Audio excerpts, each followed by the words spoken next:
Stephanie. Great to see you. Thanks for having me. Everybody's like, yay, ice cream for breakfast again. Yay. No, I mean, we are indictment. We keep saying day, week, month, year. We don't know, but look at what's available. The new 45 Behind Bars t-shirt at stephaniemiller.com. It just, I don't know, right? Grand jury's meeting today, January 6th. Fani Willis is obviously, barricades are already up. What is, if you were a betting man?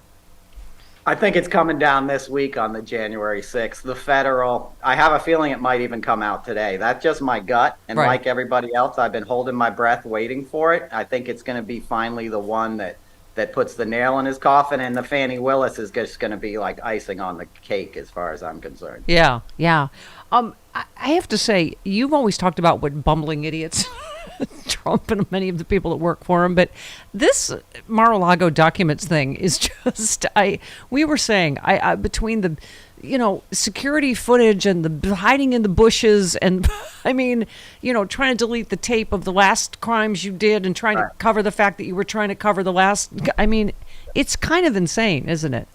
It's 100% insane, and it's even more insane when you think about he's been doing this behavior for 40 years and getting away with it. Like he flooded a room full of documents when he was getting audited for the Grand Hyatt that he owned in New York City. He did the same thing in the late 80s, like, hey, be a shame if a fire broke out in the storage records room. That's his MO, and it says it all, like what we've learned already about Mar-a-Lago, sending his underling, hey, boss wants you to delete the files. I can't do it. So they flood the room. And I'll say one more thing. I guarantee you he filed an insurance claim for the flooded servers. To get paid for the crime that he, of obstruction. Okay, that's fantastic. Yeah, you tweeted the we're not paying attention to today is going to screw us tomorrow. If we learned anything from 2016, it should have been that don't look at what the con man's pointing at in the front lawn, sneak around the back and follow the money. This one, we just found out today, Trump's PAC spent more than $40 million on legal costs in the first. Dangerous. Yeah, I mean, it does have a feeling, though. I always talk to Glenn Kirshner about it because obviously there's been so many mob comparisons, to all of this stuff. But we always talk about John Gotti, right? Teflon Don, and that whole saying about, justice seems like it's never going to come and then it comes all at once. And that's what it feels like now. It feels more like an avalanche that, he's losing court case after court case, that all the stuff he usually does that know so well, the delay tactics and all that, it just feels like he's running out of time and out of options, right?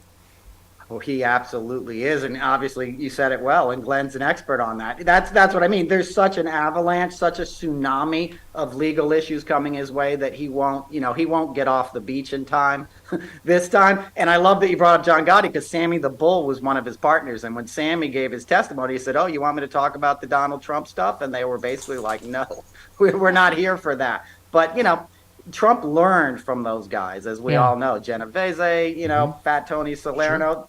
Trump's a dumb mob boss. He's a mob boss without discipline. Yeah, I know. I was just going to say, this part of the, someone just wants to make sure Carlos is good.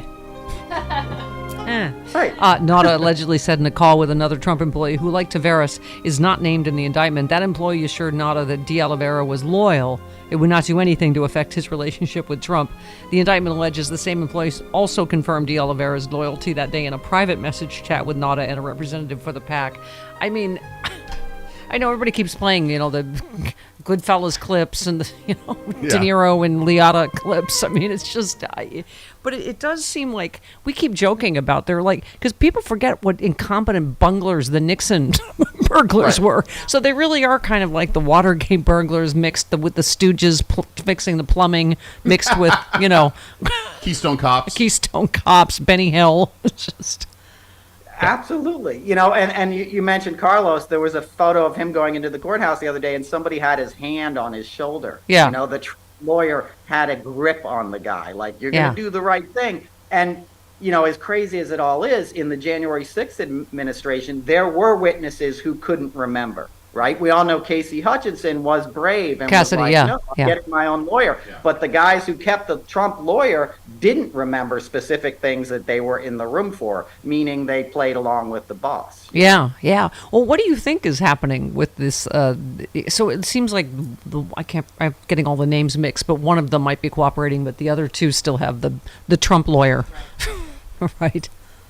Yeah, I think that's probably what is happening. I think somebody's going to flip in that thing. It's not going to be Walt Nada, who's extraordinary though. You'd go to prison for years and years for this guy. Why? That's the sort of cult that he sort of engenders in people. He's always been that way. He always attracts a certain type of person to who he is with it till the end. A few of them escape. Michael Cohen, Yeah. How did you escape? Yeah. How did you escape? I wasn't here. Here's the thing. He didn't work for Trump. He worked for The Apprentice. I know that, but you were in his orbit. Yeah. I know, but I was never impressed. Let's just say it. I was never, hey, Mr. Trump. I was like, look at these idiots. When I took the gig for Mark Burnett, I was doing a favor to a friend. It was a joke. I did A-list, the Grammys, the Tonys, and they were like, come help us out. We're doing this ridiculous, Celebrity Apprentice finale at Rock Center. And I was like, I watched that show. Can I meet Omarosa? And they're like, yeah. I was like, all right, I'm there. Okay. And then I just got sucked in, and they assigned me to Ivanka, and it became this hell ride for 6 or 7 seasons. Okay. But and I'll just say, we knew Trump was a clown. I'd worked on the beauty pageants in the 90s, so we all knew his scam. We didn't know he was going to run for president back then. We couldn't see this coming. Yeah, I know, because when people say that, like, oh, he has this, charm or what, I could not find him more disgusting in every way. I just can't imagine who's not disgusted by him. Like, who thinks, Like, does he have a different charm in person? Because I've never been close to him. He has a smell in person. He has an odor. A different charm. If you're a fly, you might find it very attractive. Okay, good. But what did JoJo from Jers just says that President Biden smells like warm cocoa on a Christmas morning. Yeah. And Trump smells like, I'm gonna guess, old diapers and Adderall. Yeah. Exactly. He smells like a fishing boat in August. Okay. You said sometimes I feel like Elon Musk, Donald Trump, Hunter Biden, and Barbie are the only names the mainstream media is allowed to print or speak. I mean, it does feel a little, like 2016, and that this is how we got here. We're like, oh my God,